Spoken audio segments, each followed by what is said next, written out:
Umpisahan po natin ang press briefing ngayong araw na ito sa pamamagitan ng ating COVID-19 update. Base sa huling ulat po ng Department of Health, meron na po tayong 38,679 active cases ng COVID-19 sa bansa. Sa mga active cases na ito, 92.2% po ang mild, 7.1% ang asymptomatic, 0.4% ang severe, at 0.3% ang critical. Inuulit natin, 0.3 po ang critical. Kaya naman marami po ang mga gumagaling. Mahigit 2,000 nga po or 2,000 po ang nai-report na gumaling as of July 12. Ito po ang pinakamataas nating bilang ng recoveries. Sumatotal ay meron na po tayong 16,046 recoveries. Itong pagtaas sa recoveries ay sang-ayon sa WHO China Mission Report that assumes that mild and asymptomatic cases have recovered after 4 weeks. Samantalang, may 162 naman po ang binawian ng buhay ayon sa report. Nakikiramay po kami sa pamilya ng mga namatayan. Ang suma total po ay 1,534 reported deaths. Ito po ang case fatality rate natin ngayon, no? 2.7 po ang Pilipinas, kumpara sa global average na 4.5%. Makikita po natin sa infographics na may pagtaas sa kaso ng COVID-19 sa nakaraang mga araw. At ang ganitong pagtaas ng mga kaso ay makikita rin sa NCR. Hindi lang po tayo nag-iisa rito. Sa nakaraan na 6 na linggo, dumoble po ang kaso sa iba't ibang parte ng mundo ayon sa World Health Organization. Pero kaya naman pong itong makontrol. Quoting media reports of WHO Chief Tedros, sinabi po niya, there are many examples from around the world that have shown that even if the outbreak is intense, it can still be brought back under control. At ngayon nga po, kasama po natin ang for the first time sa isang press briefing ang tinaguriang Philippine Anti-COVID SARS para sabihin sa atin paano natin lalabanan ng COVID-19 ngayong tumataas po ang bilang ng mga nagkakasakit. Sino ba ho ang mga kasapi dito sa Philippine National Anti-COVID SARS? Pinangungunahan po ito ni Secretary Galvez, ang Chief Implementer ng IATF National Task Force. Kasama rin po natin ngayon ang Chief Testing SAR. Walang iba po kundi si Secretary Vince Dizon. Kasama rin po natin ang Chief Isolation SAR na si Secretary Villar.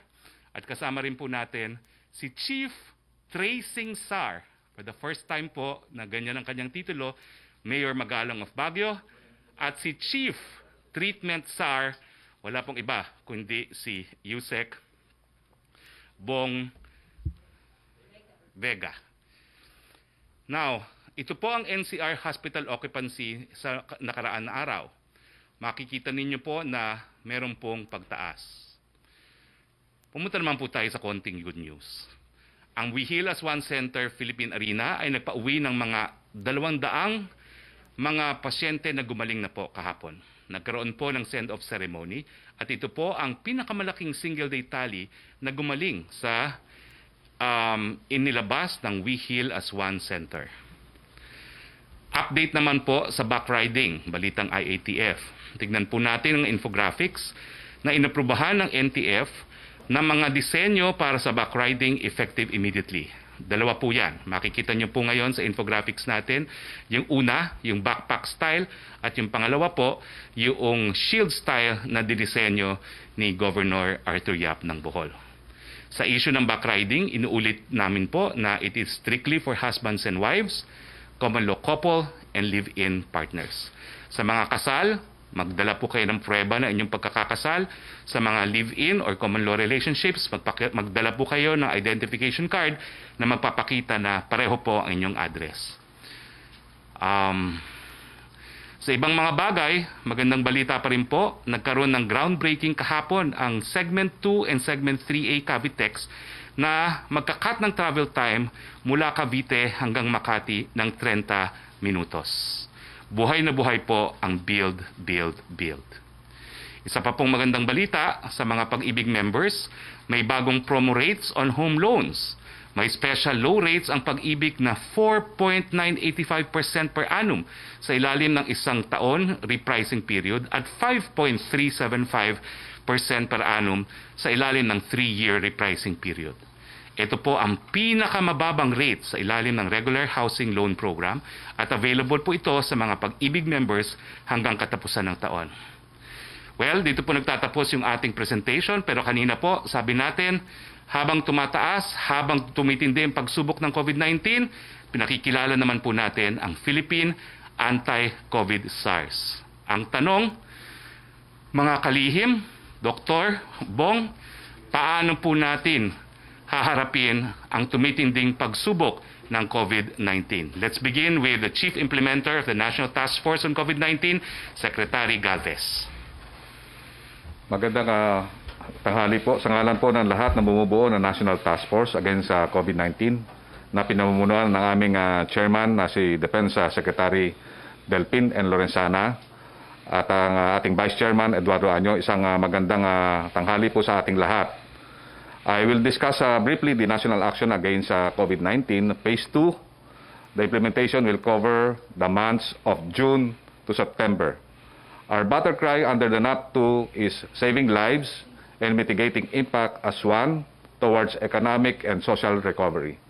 Nandito po tayo sa sitwasyon na dahan-dahan nating binubuksan ang ating ekonomiya, bagaman nandito po ang threat ng virus. Kailangan na nating i-recover ang ating mga ekonomiya para manumbalik po ang negosyo at trabaho ng ating mamamayan. For the National Action Plan, we will still follow the national strategy on prevent, detect, isolate, treat, and reintegrate. The strategy design of Phase 2 concentrates on the 5 strategic objectives, wherein to contain and manage the emerging new cases, sustain the gains that we had and learn from the best practices, and continue to capacitating and building resiliency to our hospitals. And then also, we have to rebalance the health and economic objectives using the hammer and the dance theory, localizing our response by leading our LGU to the front with the people's support and vigilance. And lastly, to keep the fatality rate low, including the non-COVID cases. So dito po sa ating operational framework, sinasabi nga po ng ating mahal na presidente na kailangan po, importante po ang prevention. Kasi po dito, talaga pong dapat ang ating mga mamayan ay maging masigasig sa pagbantay ng kanilang mga self-awareness in order to prevent to be infected by the COVID. So, pinapagting din po natin ang tracing at saka tinatawag natin testing. Mamaya po, bibigyan po tayo ni Sec. Vince Dizon ng mga report at ito po ay gagawin po natin para at least makayanan po natin ang pagtaas ng tinatawag ng new cases.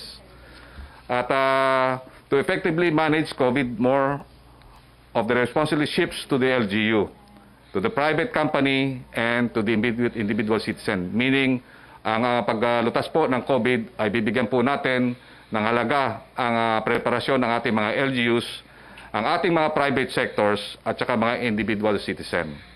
So, we will implement yung localized lockdowns. Magkakaroon po tayo ng mga massive information campaign and strict enforcement na tinatawag natin pong ng ating minimum health standard. At ang amin pong hinihingi sa ating mga mamayan, magkaroon po tayo ng disiplina. Yun lang po at maraming po salamat. Maraming salamat, Secretary Galvez. Uulitin ko po ang sinabi ng WHO Chief Tedros. There are many examples from around the world that have shown that even if the outbreak is intense, it can still be brought back under control. Our strategy is to intensify our testing, tracing, isolation, and treatment. Sec. Vince Dizon, paano po haharapin natin ang bagong pagsubok ng COVID-19 bilang testing SAR ng bayan?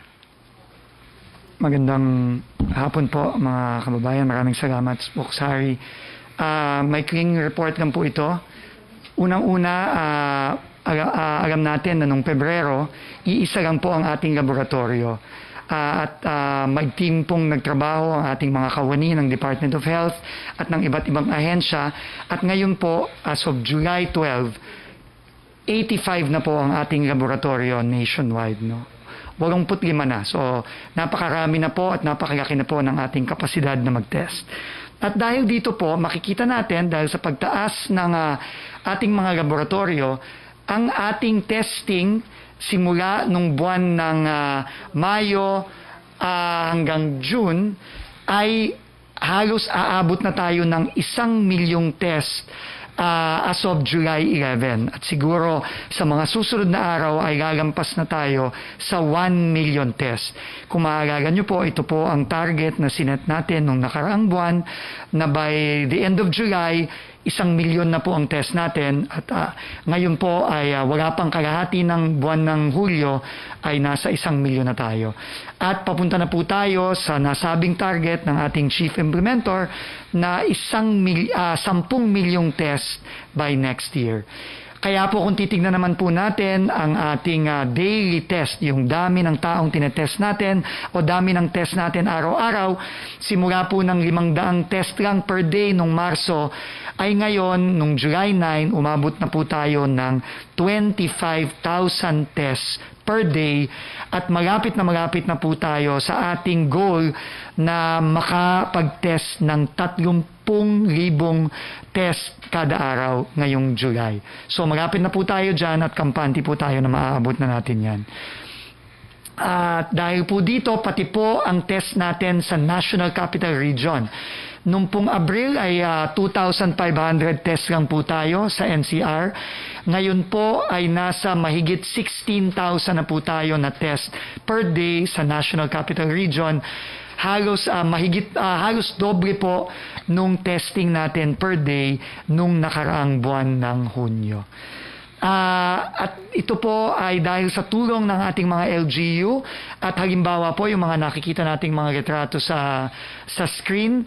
Ito po ang mga mega swabbing facilities natin sa NCR. Ito po ay nasa Mall of Asia Arena sa Pasay. At ito po sa tulong ng ating mga mayor sa NCR, sa tulong ng ating mga LGU, araw-araw po, daan-daan o libo-libong mga kababayan natin ang pumupunta sa mga swabbing facilities na to sa tulong ng ating mga LGU para po magpa-test.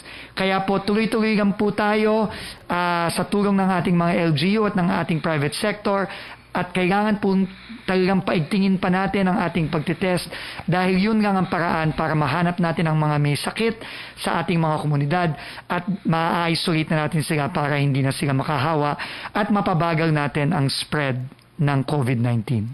Maraming salamat po. Maraming salamat, Testing SAR Secretary Vince Dizon. Matapos po matest, at ang testing po ang pamamaraan natin para malaban kung nasaan ang kalaban natin, i-isolate po natin sila, pero magpapagawa rin tayo ng isang malawakang tracing.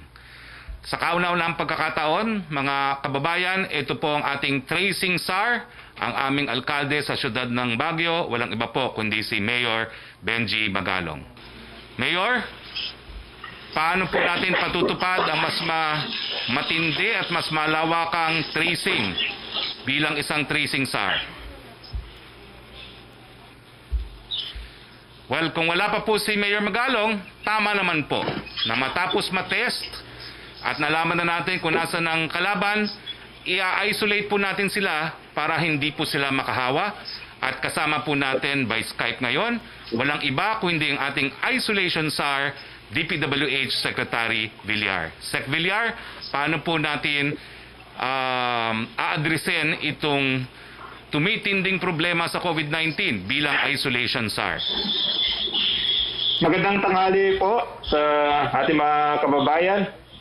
Una po, gusto ko i-update po kayo sa ating facilities. Importante po na ma-isolate po yung mga either naging COVID positive or yung mga may simptomas. Kaya nais ko pong i-report sa ating mga ligtas COVID centers. Ito po yung mga local. Meron na po tayong 52,223 available na beds para sa ating mga para sa ating mga pasyente na kailangan i-isolate. Dito po sa national ay ating Hilas 1 Megaligtas Centers, meron na po tayong 3,193. Yan ang capacity natin. At ngayon po, ang plano po natin ay magtatayo tayo ng quarantine facility sa buong Pilipinas. So meron na po tayong existing na 129 regional evacuation centers at may ginagawa na po kami sa Region 7 na 11, sa Region 8 na 16, Region 10, 20, Region 12, may na-identify kaming 3. So sa ngayon po, madadagdagan pa dahil may kausap pa kami mga local governments at magbibigay din sila ng area para sa pagtatayo ng additional centers. Ang target po namin, in the next 3 weeks, magtatayo po kami ng additional 50 quarantine facilities. At we can expect na every malaki po ang madadagdag sa ating kapasidad para sa ating mga COVID patients. Kaya yun po ang plano natin at asahan nyo po na walang tigil po ang aming pagtatayo ng quarantine facilities para makontrol po natin ang pagkalat ng COVID-19. Maraming salamat po. Maraming salamat, Secretary Villar. At siyempre po, matapos natin silang ma-isolate, kinakailangan hanapin yung mga taong na kahubilo ng mga positive, no? At sa kauna-unahang pagkakataon po, ito po ang ating tracing SAR, Mayor Benji Magalong. Sir, paano po natin papatupad itong ating tracing sa panahon na tumitindi po ang paghamon sa COVID-19? Magandang tanghali po sa inyo lahat.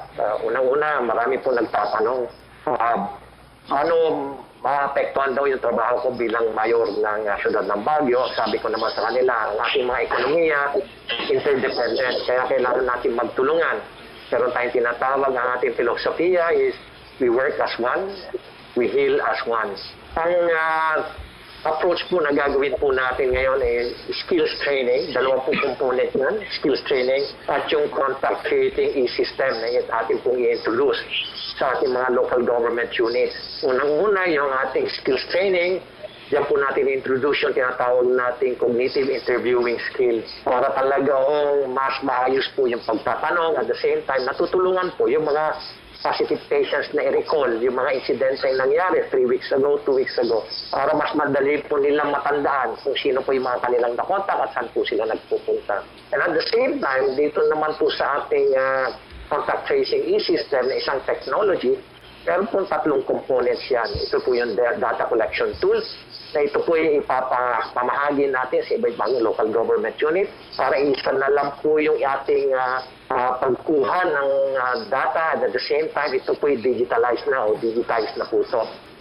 Second is yung ating GIS platform na ginagamitan po natin ng isang geographical information system para po makita po natin, ma-visualize po natin yung extent of potential infection sa ibang-ibang mga lugar po sa ating locality. And finally, gumagamit po ulit tayo ng isang sistema. Ito po yung link analysis. And this establishes yung establish po nito yung patterns, relationships, networks para po maintindihan po natin saan po nangyayari yung mga insidente, sino po yung mga nakokontak, sino po ang kailangan natin i-follow up. Gusto ko lang pong banggitin sa inyo na radically pabaguhin po natin yung structure ng ating contact tracing system. Ang tatawag po natin dyan is yung contact tracing ecosystem. And ang component nito, magkakaroon po tayo ng mga interviewers. Ito po yung talagang umiikot na it is a partnership between health workers at yung ating pong law enforcement investigators. Magkakaroon po tayo ng analyst, magkakaroon din po tayo ng mga encoders, magkakaroon po tayo ng technical support, and finally yung ating pong community support system na pinapangunahan po ng ating mga business. Maraming salamat. Maraming salamat sa ating tracing SAR, Mayor Benji Magalong. So inuna natin ang testing para malaban kung nasaan ang kalaban. Sinundan natin ang isolation para hindi na makahawa. At siyempre po yung tracing para malaman kung sino yung posibleng nahawa at ma-isolate. Siyempre po pupunta naman tayo sa ating pang-apat na strategiya, treatment At para dito po, para i-explain kung paano ang ating plano na paintingin pa ang ating treatment ng mga COVID-19 patients, ito po ang ating Undersecretary Bong Vega, the Treatment SAR. Magandang hapon po sa ating mga kababayan.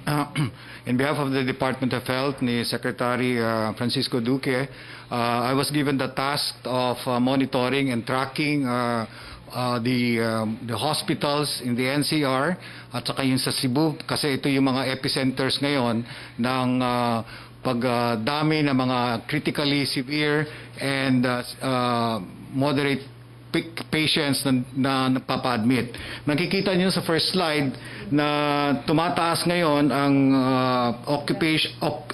occupancy ng COVID isolation beds. Ito ay natatrack po namin to through the bed tracker system ng the Department of Health at ito pong kasama sa aming mga dashboard. Ito ay isang importanteng data kasi dito namin makikita kung saan namin tutulungan at suportahan yung mga hospitals at lalo na yung mga pasyente na ma-transfer or mailagay sa ibang facilities. Kung titingnan naman natin sa next slide, yung ating ICU beds, ito ay dahan-dahan ding tumataas. Ito yung isa sa mga reasons na itong task namin to come up with one hospital management para ma-portion namin ang number of patients na coming in sa private na hindi na mabigyan ng access at saka ma-refer namin to sa mga public institutions or other specialty centers na nag-handle ng COVID. Ang next slide naman, makikita nyo ang paggamit ng mga ventilators over time. Ito yung parameter na mapapansin natin na tumataas din ang mechanical ventilators na use, lalo-lalo na sa critically care. Ito yung pamamaraan din namin na paano namin ma-monitor at paano namin mabigyan ng suporta ang lahat ng hospitals para sa patients na mabigyan ng proper referral.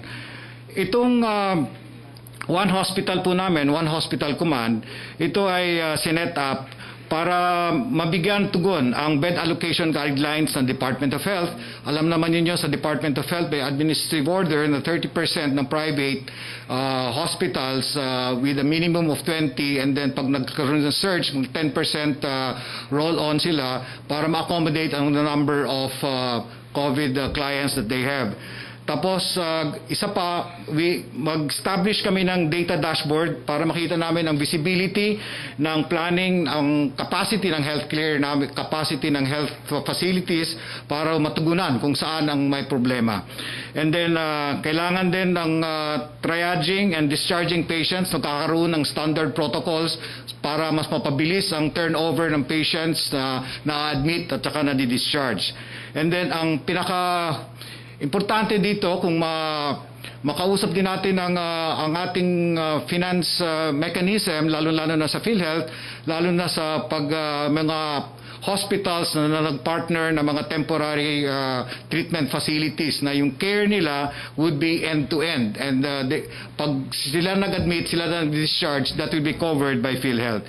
At saka ito yung one hospital command, ito ding mag-establish ng forum between public and private institutions na magkaroon ng mga suggestions on how best we can mitigate and improve the management of critically ill and severe cases. So, ang immediate step ho namin ngayon, unang-una gusto namin i-expand ang hospital capacity. Ito yung through the administrative order of the Department of Health, ano namin sa private institutions na at least 30% sila, lalo na pag may surge, at saka yung mga government institutions dapat mag-expand, no? They must be able to accommodate at least 50 to 80% of COVID clients, lalong-lalo na pag may surge.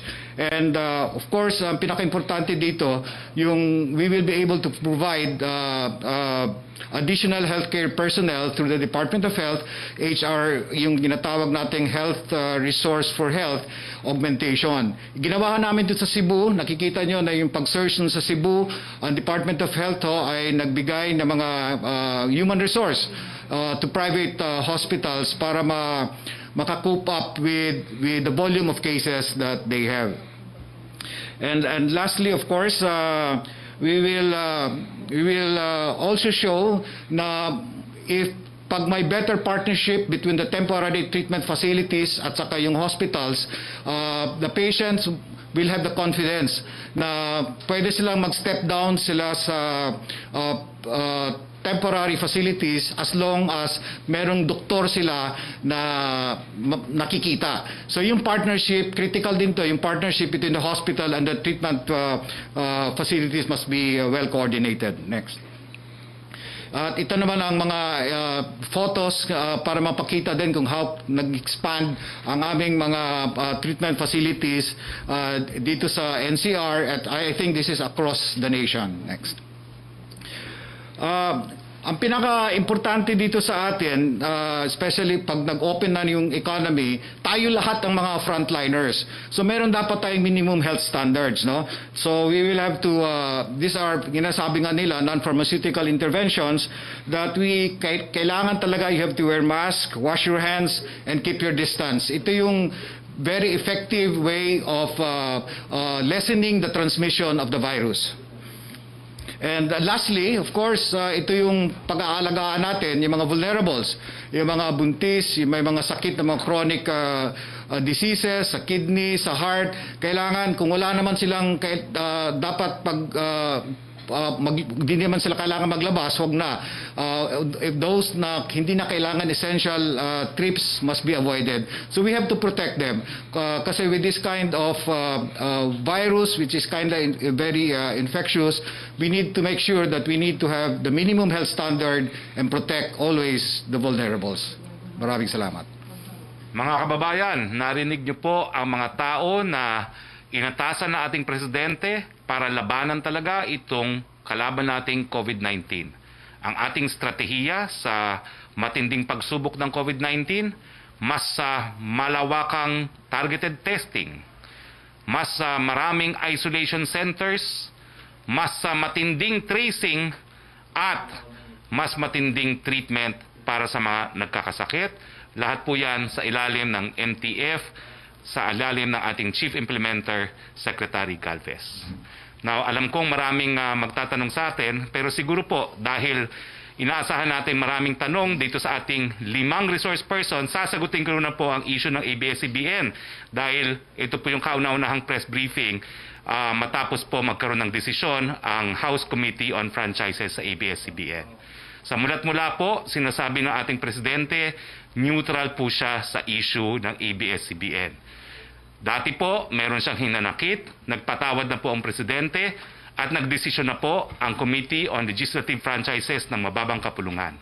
Wala pong ibang ahensya ng gobyerno na makapagbibigay ng prangkisa kung hindi ang House of Representatives. Dapat po magsimula dyan, at sang-ayon po sa rules ng House of Representatives, kinakailangan paboran ng House Committee on Franchise bago po makarating sa plenary. Sang-ayon o tutol man tayo rito, dumaan po sa proseso, at yan po naging desisyon ng komite, kinakailangan po respetuhin ng lahat. Mayroon ba hong malaking kawalan dahil hindi nabigyan ng franchise ang ABS-CBN? Aaminin ko po, meron po. Dito po sa Office of the Press Secretary, mas matindi pong interview ang gagawin natin dahil nawala po yung pinakamalaking reach para sa dissemination natin. Pero ganyan po talaga, tatanggapin lang natin ang desisyon ng Franchise Committee dahil yan naman po ang nakasaad sa ating saligang batas. Magpatuloy na po tayo sa ating open forum. Joyce Balancio of DZMM, please. Yes po, good afternoon Secretary at sa mga iba po nating guests. So July 30 na po ngayon, only 2 days before ang desisyon ng gobyerno on new quarantine classifications, and we still see huge numbers of infected nitong COVID-19. Just today, more than 2,000 nga po. Ano po ang recommendation ng National Task Force? This is for Secretary Galvez and also for DOH on the post July 15 quarantine classifications. These numbers are reported by Department of Health. Do they inspire further relaxation, or are we now considering imposing stricter measures, like for example extension of EC GCQ or reversal to MECQ for GCQ areas? And also for Secretary Roque, when can we expect President Duterte to announce the new quarantine classifications? Thank you. Yes, Secretary Galvez. Nagkaroon po ng tulong ang ating IATF ng dalawang sunod na araw, noong Thursday at Friday. At napagkasunduan po doon na may mga area po na mag-escalate considering that nakita po natin na tumataas po ang ating mga severe at saka critical cases. At the same time, yung new cases tumataas rin po. So, sa ngayon po, nakikita po natin, miniting din po namin ng 2 beses ang ating mga Manila mayors, and they are recommending na talagang ma-maintain rin ang ano nila dahil kasi nakita natin na yung mga hospital nga po sa Manila ay medyo napupuno po yung iba. So, hindi po namin po ibibigay po ngayon na dahil kasi si Presidente po ang mag-a-announce. Pero ang ano po namin, meron po mag-escalate at ang mga area po nito ay yung mga nakita natin na nagkakaroon ng new cases at saka mga spikes. Yes, Secretary Yusek Bong. Thank you, Secretary Galvez. Sa DOH naman, itong pag-form ng One Hospital Command, ito ay parang preparedness of all DOH hospitals, mga retained at saka yung both private. Nakita naman natin na tumataas ang incidence ng positive cases natin, and ang alam naman natin na pag tumataas yan, may correlation yan sa number of mga severe and critical patients na papasok sa hospital. Ito yung task namin na makasiguro that we have to make sure na lahat ng mga intensive care units at saka yung mga critical patients ay mabigyan ng full access to other hospitals. Ito yung sinasabi namin na we have to prepare the hospitals na in terms of the number of patients coming in with COVID. Itong preparedness na ito yung isang pamamaraan na we can do something about the patients, mostly, lalo na yung mga severe and critical na mabigyan ng better clinical management. Posible pong Miyerkules maanunsyo ang classification dahil meron pa pong last meeting ang IATF bukas po, araw ng Tuesday, no? Para sa final recommendation sa Presidente. Lilinawin ko lang po na bagamat wala pong desisyon at Presidente mag-i-issue, datos po ang tinitignan natin kung tayo po ay magluluwag. At siguro po at this point, the data does not indicate na po pwedeng magluwag po at least sa Metro Manila. Para lang po to manage expectations, no? Next question, please. Apo. Tatlong question na yun, follow up lang po kay Secretary Galvez. He mentioned kanina na meron po mga ibang lugar na mag-escalate yung quarantine protocols ay patutupad. How many places po ito, Secretary Galvez? May mga cities po na talagang tumaas yung ano po natin. Hindi ko po lang po masabi dahil kasi we don't want to preempt yung announcement po ng ating mahal na Presidente. At saka meron pa po tayo tinatawag na meeting bukas para po magkaroon ng tinatawag na evaluation sa mga appeal ng mga different LGUs. Yes, thank you, Joyce. Sir, last na lang po, pahabol lang po na question. I know nagbigay na po kayo ng opening statement about the franchise ng ABS-CBN, but I'd just like to ask your comment on this. Si Vice President Leni Robredo, she likened the denial of ABS-CBN franchise to the closure of a network in the hands of a dictator during the martial law. And I will quote her, "Akala ko noong tayo ay lumalaban sa diktator ay natuto na tayo ng mga leksyon, pero nauulit ang kasaysayan. Yung aral mauulit din." Secretary, is the denial of ABS-CBN franchise a dictator move? With all due respect, we disagree, but we do so vehemently. Alam po natin ang nangyari doon sa panahon ng martial law, may prangkisa po, pinasara. Pero nangyari po ngayon, napasong prangkisa, hindi po na-renew. Alam ko po na sinasabi nila na ang issue nito ay karapatan ng malayang pamamahayag. Pero kapag ang pamamahayag po ay nakadepende sa prangkisa, kinakailangan masunod din ang probisyon ng konstitusyon na dapat merong prangkisa na nanggaling sa mababang kapulungan. We beg to differ with due respect to the Vice President. Yusek Roque, please. Thank you, Secretary. Secretary Roque from Francis Wakefield of Daily Tribune. Reaction niya lang, kung nakausap niya na daw po si Presidente regarding ABS-CBN. Well, yun nga po, nag-opening statement na ako sa ABS-CBN. Ang position po ng Presidente, hinayaan po niya sa Kongreso, nagdesisyon na. Respetuhin po natin ang desisyon ng Kongreso. Nasaan daw po si Presidente? Nasa Maynila po ba siya? Hindi ko po nakuha ang question. Kung nasa Maynila daw po si President Duterte.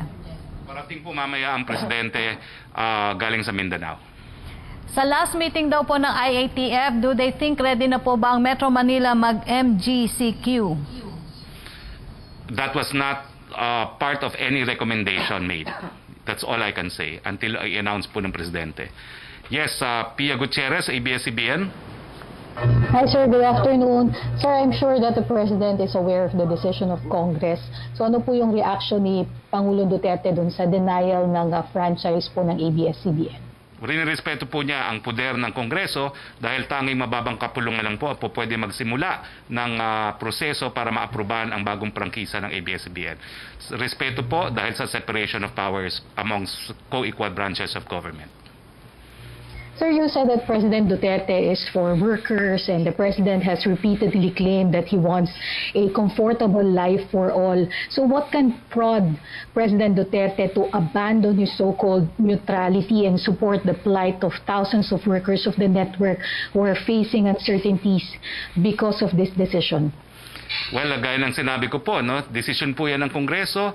The most that the President can do is to remain neutral. Walang pabor yung tututol, walang galit yung sa susuporta. Hinayaan po niya na bumoto ayon sa kanilang konsyensya mga kongresista at bumoto na po sila. Okay, sir. Sir, don't you think yung SWS poll conducted by the same pollster that reported Duterte's high ratings, or President Duterte's high ratings, that found an overwhelming majority in favor of ABS-CBN franchise renewal actually contradict your claim that the decision to reject the franchise is the decision of the people? Hindi po, kasi sa ating saligang batas, ang meron tayo ay representative democracy. So nakasang-ayon po ang ating demokrasya sa mga halal na representante ng taong bayan. Ang husga po sa mga representante ay pagdating po ng eleksyon. So tama pa rin po yung aking sinabi dahil saan po sa ating saligang batas yan. Alright, sir, last na lang, sir. A request lang. Can I ask you to talk to the thousands of ABS-CBN workers who are now facing the very real possibility of losing their jobs in the middle of the pandemic because of the denial of the network's franchise? And can I also ask you to give a message to the millions of Kapamilya viewers who look to ABS-CBN for entertainment, information, and public service in the middle of this pandemic? Well, masakit din po sa akin ang nangyari sa ABS-CBN. Hindi naman po sikreto na kapamilya rin ako. Nakilala po ako dahil sa ABS-CBN, panahon pa ni Jing Magsaysay ng ANC. So malaki po ang utang na loob ko sa ABS-CBN. At nung ako po ay naging tagapagsalita, malaki rin po naging utang na loob ko dahil number 1 naman po talaga sa reach ang ABS-CBN. Nalulungkot po ako na dumating sa punto na hindi po na-renew ang prangkisa. Pero sa tingin ko naman po, nagkaroon naman po ng sapat na panahon para paghandaan itong takdang panahon na napaso na nga po ang prangkisa.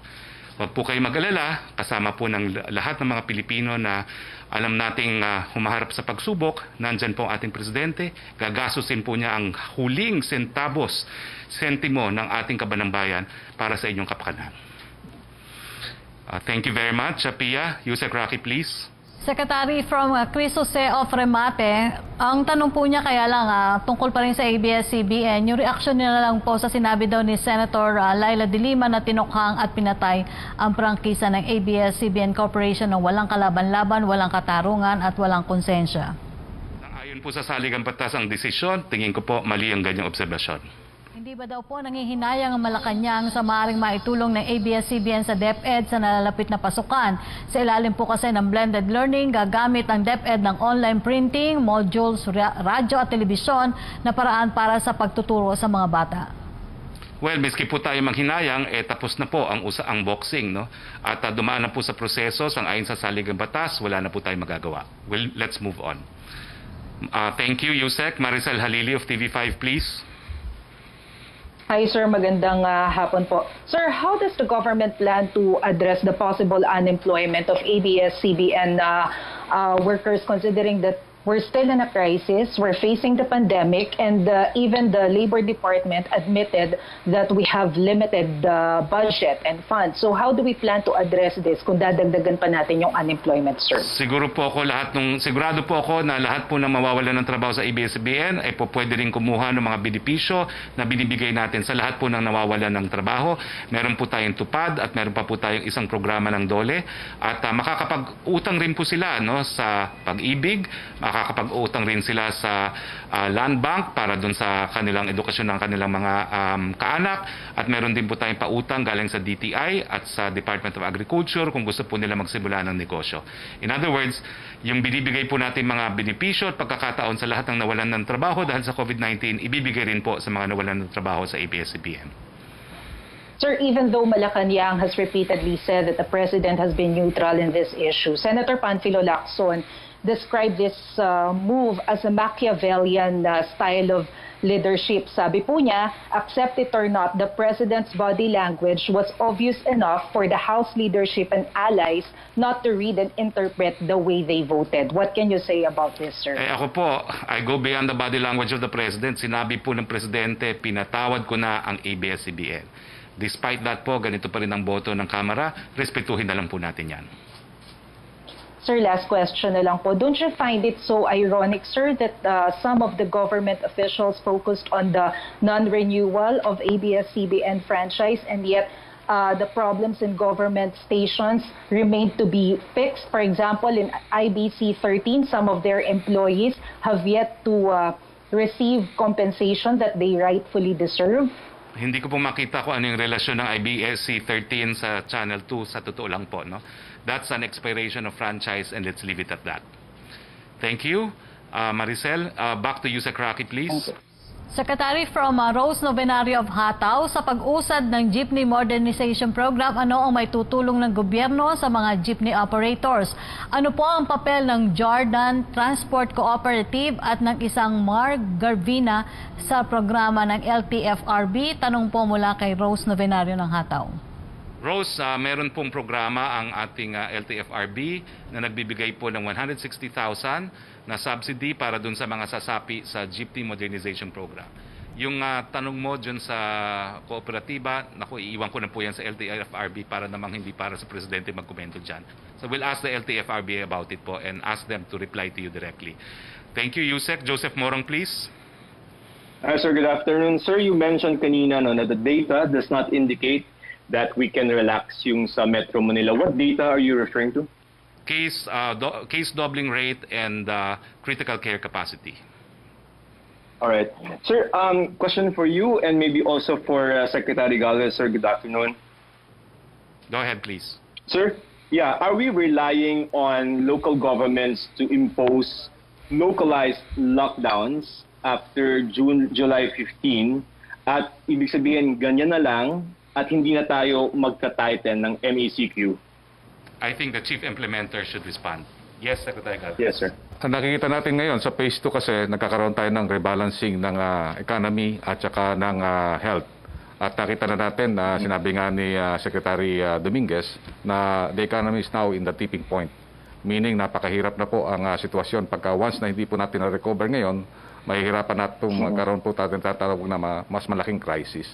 So ang ginagawa po natin ngayon ay bumibisita po kami ngayon lahat ng mayor ng Metro Manila at tinitingnan po namin kung paano nila ini-implement ang localized lockdown. Nakikita po natin talaga kahit lang sa lahat ng laban, ang talagang implementasyon nandun po sa baba.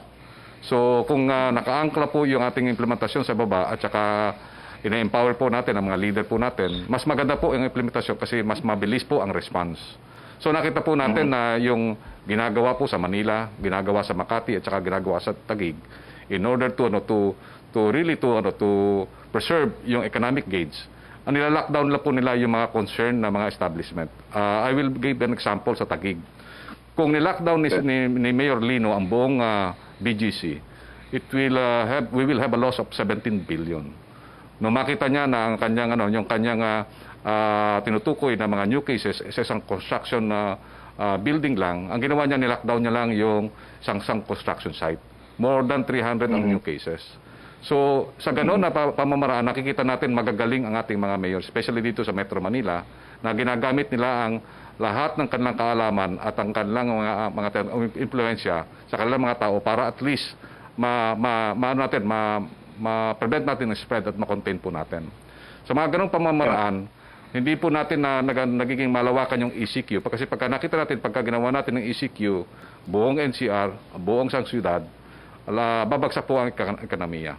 At nakikita rin po natin, may limitasyon din po ang ECQ. Mas maganda rin po ang implementasyon ng local para malapit po siya sa tao. Dahil kasi ang tao po ang importante na maging frontliners po natin. Sir, you mentioned kanina that the Metro Manila mayors, you talked to them and the request was to maintain yung GCQ. Mukhang ganun po yung direction natin because we have to balance the economy, correct? Opo, ang inano nga po nila, parang nire-recommendation, meron pa silang recommendation na parang hybrid recommendation. Pero may pag-uusapan po namin sa ITF po yan at may mga appeal pa po yung mga ibang lugar at nakikita po natin na ang maganda dito sa NCR ay very collective po yung decision po nila under the MMDA. And we would like to congratulate, ang sabi nga nila, one for all for one. Kung ano ang desisyon ng isang city mayor ay susundin po nila. Kung ano po ang desisyon ng IATF, susundin po nila. Pero ang ano po nila is ang hinihiling po nila ay magkaroon na parang stricter ang control, but we can open yung other economic activity. Kaya nga tinatawag nilang parang hybrid. Sir, can we elaborate? Sir, just one last question on you and then maybe I can go to Dr. Vega. Sir, paano yung hybrid ulit? Sorry.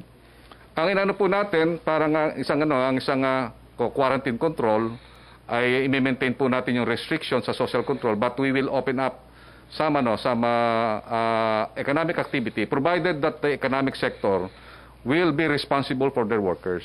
So, ang ibig sabihin, magkakaroon po tayo ng tinatawag na compromise na i-open po natin ang economy, but the economic sector, the economic team, and even the private sector should take equal responsibility of containing the spread. All right. Sir, thank you. Okay, Dr. Vega, please. Yes, go ahead, please. Sir, Sir. good afternoon, sir. Joseph Mon, GMA7. Sir, okay, you noted that there are several increases in the COVID utility of the COVID-19 facilities, yung beds natin, and even the ventilators. Given the trend now that we are experiencing for the past maybe week, do you see this as overwhelming our facilities in the future if this trend continues? Actually, Joseph, the capacity right now, the critical bed capacity, especially for the ICUs, according to our data, nasa danger zone, more than, just about mga 70%. Meron pa rin kailangan na tugunan, and we have to make sure na if ever there is a rise in the number of severe and critical patients, kailangan maka-adjust ang mga hospitals in terms of providing critical care and expanding their intensive care units. So this is what we're trying to do. We're trying to prepare the public hospitals, especially the government retained hospitals, na they have to adjust in the number of their ICU beds because we have to be ready for this because we're in a crisis, and we're also asking the private institutions na to implement the 30% allocation for beds, especially if there is a rise in the number of COVID cases. So this is what we're trying to do. Parang we're trying to collaborate and with the different health facilities so that we will work as a network and there's a system to it rather than parang nasa silos lang tayo na move independently with each other. So yun ang pinaka-importante right now with this crisis is that we need to come up with a system and move as one. Thank you very much for your time. Joseph. Yusek Roque again, please. Ang question po ni Arian Meres, sinagot niyo na po yung una tungkol sa ABS-CBN franchise, pero yung follow-up question po niya, will the palace concede that the President's previous threats versus ABS-CBN affected the company's application for a new franchise? Hindi po, kasi mapagpatawad po ang presidente. Pinatawad po niya publicly ang ABS-CBN, pinatawad po niya ang MVP Group, pinatawad po niya ang Ayala. So alam po ng taong bayan naman yan, lalong-lalo ng mga taga Davao na napakatagal niya nakasama bilang mayor, na pag nagalit pong presidente, hindi naman po siya nagkikimkim, nagpapatawad. Pero despite that po, yan po rin desisyon ng ating Kongreso, respetuhin na lang po natin. Economic managers have highlighted the need to keep the economy of National Capital Region and Calabarzon open. Does this mean that the government two regions will keep the two regions under MGCQ? Let's just say, tama po yan ang gusto mangyari ng economic managers, pero hindi po yan naging rekomendasyon ng kahit sino, mayor o IATF sa mga nagganap ng mga pagpupulong. Thank you, Yusek. Again, Melo Acuña of Asia Pacific Daily. Good afternoon, Secretary. My questions will be for Mayor Magalong. Yes, I'm please. interested in finding out the qualifications of people who will be taken in as contact tracers. What qualifications do they have? How long will the training be? Are they aware of the privacy provisions in our laws? For Mayor Magalong, please. Our tracing SAR, Mayor Magalong, ano daw po ang kwalifikasyon ng mga tracers? Yan. Hi, Mayor. Yes, sir. Yes, Ano sir. daw po yung kwalifikasyon ng ating tracers? Yes, ang isa sa mga qualifications po natin, and we're talking about the interviewers because this will be composed of PNP investigators at health workers. Unang-una, partnership po to. Kailangan din po natin ng doctors, kailangan po natin ng nurses, kailangan po din natin ng mga retired investigators o law enforcement investigators. Probably kung talagang kulang na ho tayo, kailangan ho natin kumuha ng mga dating mga criminologists. Pwede rin ho natin kunin yung mga retired na intelligence personnel. Ang pinaka-importante po rito na qualification is meron kahit paano pong tinatawag nating investigative mindset. Ano? Yung inquisitive yung tao. Anyway, kaya naman nating i-train yan. So, at the same time, kailangan din ho natin, dahil it is a contact-tracing ecosystem, kailangan din ho natin ng mga analyst. People who are trained po sa ICT o kaya sa IT. Kailangan din po natin ng mga taong technical support. So we need also itong mga IT graduates. Pero ang pinaka-critical po talaga rito yung mga interviewers po natin. Next question, Melo. Opo, gaano po katagal yung pagsasanay? Baka po mahuli tayo sa ating targets. Gaano po katagal ang pagsasanay? Okay, pagdating ho dun sa training ng cognitive interviewing, kaya naman po natin ng 2 araw. Looking at about 80 students o 80 participants, pwede ho natin gawin 2 araw. Yung naman po, yung ating mga pag-aaralan, yung technology, siguro po aabot po yun ng 1 linggo. Kaya talagang mag-i-immerse po yung mga nagpe-training po tungkol sa GIS application at tungkol sa leak analysis. Opo, para po kay Yusek Vega. Yusek, Yes, isang sir. tanong lang po, tumatanggap po ba ang Philippine Heart Center ng cardio cases because of the onset of COVID-19? Do you still have space for cardiac, Yusek? Yes, I think ang heart center naman ay open sa mga non-COVID clients, lalong-lalo na sa may mga heart. Kasi meron na silang protocol on how to go about non-COVID and COVID clients. So meron na ho silang Okay. parameters for that, sir. Thank you, Melo. Back to you, Salamat po, Rafi. Yusek. Thank you, Secretary Harry. Thank you. Secretary Roque from Janalyn, kabiling na Manila Bulletin. Is President Duterte of Malacañang satisfied with the House Committee's denial of the ABS-CBN franchise? He respects the decision of a co-equal branch of government. What will the government do with the ABS-CBN frequency? Hayaan na po natin yan sa NTC dahil ang sabi ko nga po, quasi-judicial naman ng NTC. Is the government still firm on further opening up the economy despite rising COVID cases, or will you consider tightening lockdown measures in high-risk areas?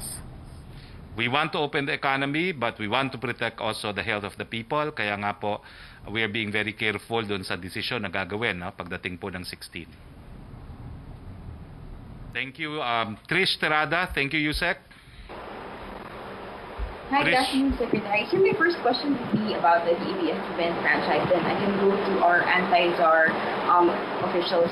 So first off, because the government has been saying that the issue of the ABS-CBN's franchise is not a press freedom issue, if this is the case, sir, how does the government want to respond to different media groups, media organizations, or press corps reacting on the negative, condemning the denial of ABS-CBN's franchise? Well, on two fronts po, gaya ng sinabi ko kanina, bago ka magkakaroon ng karapatan para mamamahayag, kung ikaw ay required ng franchise, ang ayon sa saligang batas, kinakailangan magkaroon ko muna ng franchise. In other words, although we recognize freedom of the press, if it is in a medium that requires a franchise, dapat meron ka munang franchise. Pangalawa po, hindi naman po talagang nasupil pa ang ABS-CBN because they continue to broadcast, no? Nanonood pa rin ako ng balita sa cable, bagamat kasabay naman po yan ng 24 oras dahil trabaho ko po talaga yan, and napapakinggan din po sila sa digital platforms. Secretary, thank you po. So may go to Secretary Galvez po. Yes, please. Thank you. Secretary Galvez, follow-up lang po din sa question ni Joseph kanina. So, ibig sabihin po, whatever the decision will be on July 15, kumbaga, isang community quarantine or isang kind of classification lang po yung ibababa pa rin sa Metro Manila. Tama po ba? Opo, yun nga para napagkasunduan po ng ano po natin ng MMDA. 2 araw po kami nagpulong-pulong. Ang gusto po nila talaga, dahil kasi ang NCR is interlocking yan eh. May mas lalong mahirapan kung may isa mag-ACQ, mag-GCQ, or mag-MGCQ isa. So napagkasunduan po nila na kung mayroon pong isang classification, kung ano po ang recommendation ng IATF ay tatanggapin po nila. Thank you, sir. Sir, to Secretary Vince Dizon naman po, and or to Secretary Yusek Bong Vega po. Kasi po, last week, I think, DOH said that the spike in transmission is seen because of community transmission or linked to community transmission. Ibig sabihin, hindi na raw po sila nakakakita ng link ng infections to any positive case or the infection is coming from everywhere. So my question is, sir, paano po ngayon malalaman ng ordinaryong tao na kunwari, especially it's flu season as well, kung halimbawa magkaroon siya ng simptomas, paano niya malalaman kung dapat na po siya pumunta sa ospital at magpatingin? And sino na po ngayon yung mga pwedeng suriin po or magpa-swab test po? Thank you very much. I'll answer the non-pharmaceutical part. No? Alam nyo, as nakikita natin sa ibang bansa, gaya ng nakikita natin sa ibang bansa, ang transmission ng COVID-19 ay kapag nandito na siya sa community, kailangan na talagang sinyales yan na kailangan na talagang paigtingin pa talaga ang testing and tracing, kagaya ng sinabi ni Mayor Magalong kanina. Critical yan. Bakit? Dahil kailangan nating mabilis na ma-isolate ang mga merong sakit, lalo na yung mga asymptomatic. No, kaya ngayon nakikita natin na dumadami ang mga kaso. Isang rason dito ay marami tayong tinetest, pero ang pinaka-importante dito ay paulit-ulit nating sasabihin sa ating mga kababayan na kahit na nag-open up na tayo at lumuluwag na tayo sa ating mga restriction, ay yung COVID-19 hindi siya lumuluwag.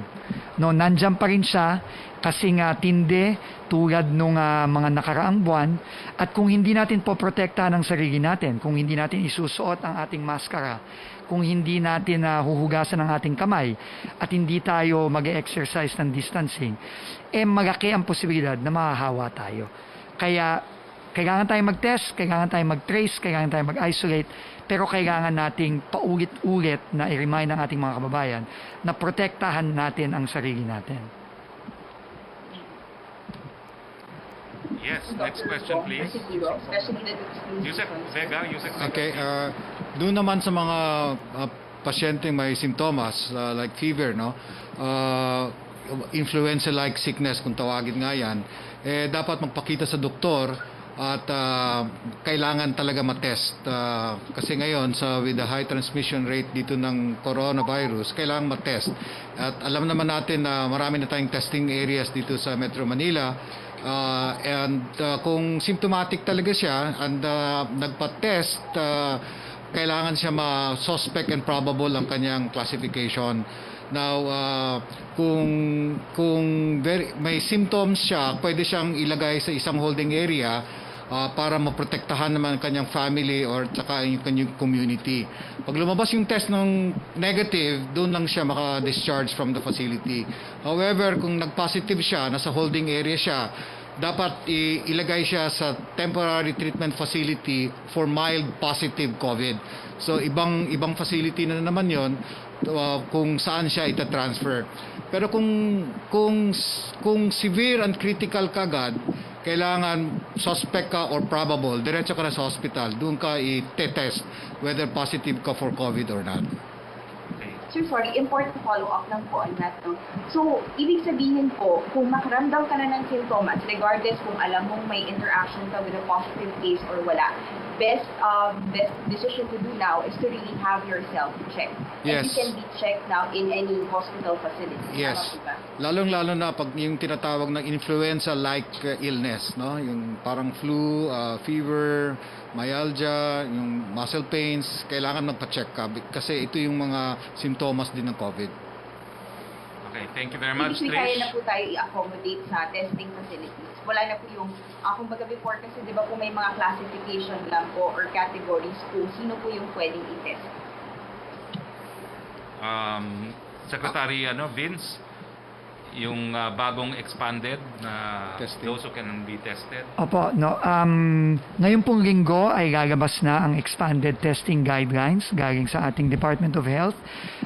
Ito po ay napakagandang development dahil nakikita natin na pataas na ng pataas ang ating testing numbers, pero kapag lumabas ang guidelines na ito, lalo pang tataas dahil marami na sa ating mga kababayan, lalong-lalo na yung mga mataas ang risk na ma-expose at mahawa at mataas din ang risk ng makahawa sa ating mga kababayan ay itetest na. Ito ang mga frontliners natin tulad ng ating mga kapulisan, ang ating mga nagbabantay sa ating mga barangay, ang mga frontliners natin sa mga private establishments tulad ng mga waiter, tulad ng mga security guards, tulad ng mga cashier, ng mga sales personnel sa mga mall. Lahat po sila ay considered frontliners at i-cover na rin ang kanilang test ng PhilHealth kapag lumabas na po ang guidelines. Kaya naghihintay na lang tayo pero tingin ko sa mga susunod na araw lalabas na ito. Gaya ng ating pangako po sa Malacañang Press Corps, siguro po sa linggong ito, sa susunod na linggo, magkakaroon po tayo ng libreng testing para sa mga miyembro ng Malacañang Press Corps. Back to you, Secretary, please. Secretary, tanong from Joe Montemayor ng Malaya, maaari po bang makahingi ng komento sa suggestion ni Iligan Representative Xiao na PCR test ang dapat gamitin sa halip na rapid test bago payagan ang mga nag-negative na LSI na makauwi sa probinsya? Hindi daw po sapat ang rapid test dahil madami pa din ang nagpopositibo sa mga LSI pagdating nila sa probinsya. Sec Charlie? Yun po ang ginagawa po natin. Actually, ang primary po natin is PCR. Dahil po ang ating mga PCR labs ay nationwide na po, ang nakita po natin sa ating policy, mas maganda po sa receiving LGU po siya magkaroon ng PCR test. Kasi po marami pong variables kung dito po sa Manila o sa Pinanggalingan, marami pong instances na nag-negative na po dito, ay nag-negative po dito, ay nag-positive pa rin po doon sa LGU. Para maiwasan po yung tinatawag na double handling. So, sa sinasabi po natin, talagang pa rin mataas ang antas po natin na ginagamit na rin po natin yung PCR as a primary tool para pa malaman natin po na kung mayroon siyang COVID or wala. Ano po natin, ginagamit lang po natin ang ating antibody dito kasi considering na yung iba kulang po ng PCR test, so yun muna ang ginagamit. Pero ang ating pong palisiya sa mga LSI ay papahintulutan na po natin paggamit ng PCR, lalo-lalo na po doon sa receiving end na LGU. Okay. Next question? Or shall we go to Next question, Yusek. Okay, question from Reyna Tolentino ng Manila Times. Although may nabanggit na ninyo kanina na kung may changes po ba sa quarantine classification starting July 16. And yung tanong naman po ni para daw po kay Yusek Vega from Sheila Crisostomo ng Philippine Star, one of the reasons daw po being eyed for the increase in cases is those undergoing home quarantine. They are supposed to be monitored closely by the barangay o yung tinatawag na BIHERT o BRET. What is the liability of the barangay LGUs? May monitoring system ba sa barangay para malaman kung sumusunod po sila? Alam nyo, pag mild positive COVID at saka naghingi ng quarantine, mahirap i-quarantine sa bahay pag wala siyang sariling banyo, wala siyang sariling space for isolation.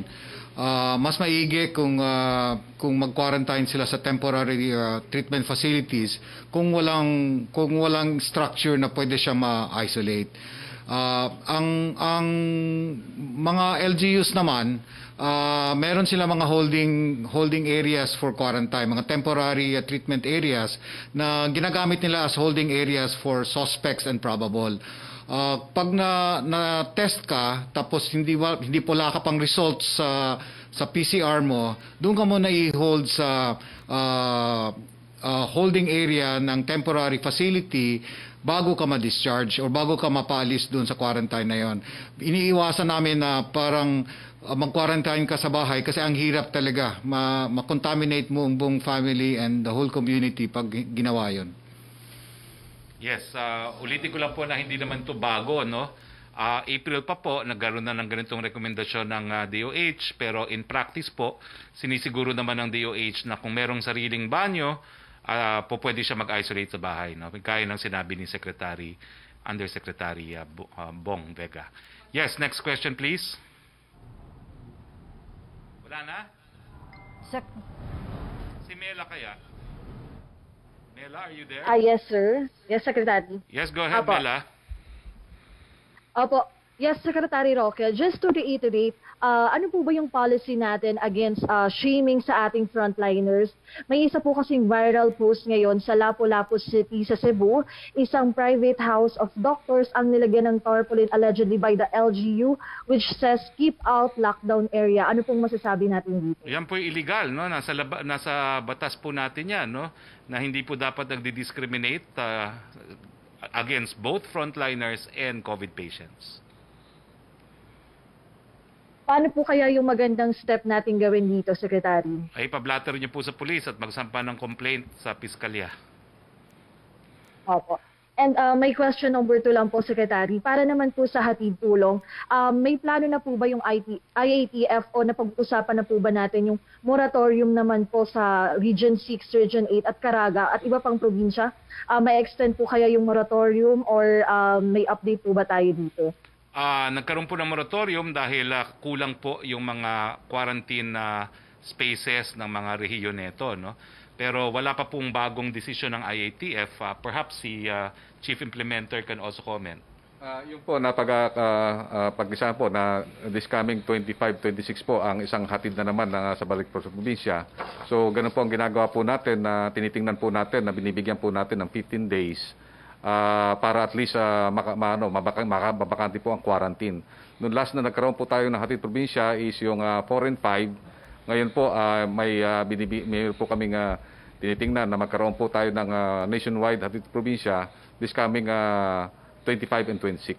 So kinakausap po namin yung mga mayor at saka mga governors na given the time na more than 15 days yung allowable na yan, pwede na siguro yung ibang nagkaroon ng moratorium dahil wala na po, natapos na po ang quarantine ng kanilang mga LSI, ay pwede na pong magpatuloy na po. Kasi ang talagang po ng ating mahal na presidente ay talagang maibsan po ang paghihirap ng mga LSI kasi makita niya po na inuulan sa mga pier at saka walang makain, saka mayroon pong namatay dito sa ilalim ng Terminal 3 ay talagang nabagabag po ang kalooban ng ating mahal na presidente. So ang po natin ay dapat po ng LGU natanggapin po natin ng LSI. So magpupulong pa po kami ng member ng mga ulap at saka ni SILG para paliwanag ang gagawin po natin na mga new protocol po sa LSI. Okay. Thank you so much po. Thank you, Leah. Mela, sorry. Yusek Roque, you have further questions? Yes, Secretary. May tanong po si Julie Aurelio. Yusek Vergere reports more cases. Task Force says level of quarantine depends on LGU's quick response. In Navotas, the number of cases is twice more than its bed capacity. While Quezon City and Manila have the most number of cases in NCR, is the task force inclined to keep GCQ or transition to MECQ for Metro Manila, or will it is further into MGCQ? Well, kukorek ko lang po yung assumption ng question, no? Nagkakaisa po ang lokal na pamahalaan at ang IATF at hindi po kasama sa rekomendasyon at kinukonsidera ang mas maluwag na MGCQ. Okay? Meron pang isang question, Yusek? Opo, may tanong pa po from Ace Romero. What was the basis of the IATF for discouraging home quarantine for asymptomatic and mild COVID-19 cases? Doc Bong? Or Chief Implementer? Chief Implementer. Nakita po natin sa Cebu, more than 1,900 po yung home quarantine nila at hindi na po nila napigilan na yung mga barangay ay talagang halos buong barangay ay na-infect. So yun po ang nakita natin na isang very great disadvantage ng home quarantine kasi talaga po hindi natin mapigilan na yung mga positive ay makapagkwentuhan sa kanilang pamilya at sa kanilang mga kamag-anak at bumibisita pa at yung iba nakipag-inuman pa doon sa mga hindi positive. So ang nakita po natin, mahirap pong mapigilan ang virus kung magkakaroon po tayo ng talagang malawakang home quarantine, 1,900 home quarantine, mahihirapan po talaga tayo na masupervise po yung ganitong karaming tao. Secretary, from Rose Novenario of Hataw, ABS-CBN writer Jerry Gracio resigns as Samar Leyte Languages Commissioner at the Komisyon sa Wikang Filipino. He announced in a tweet on Monday, and I quote, "I cannot anymore serve a fascist government even on a holdover capacity," he said. That's his prerogative and that's his opinion. We let it be.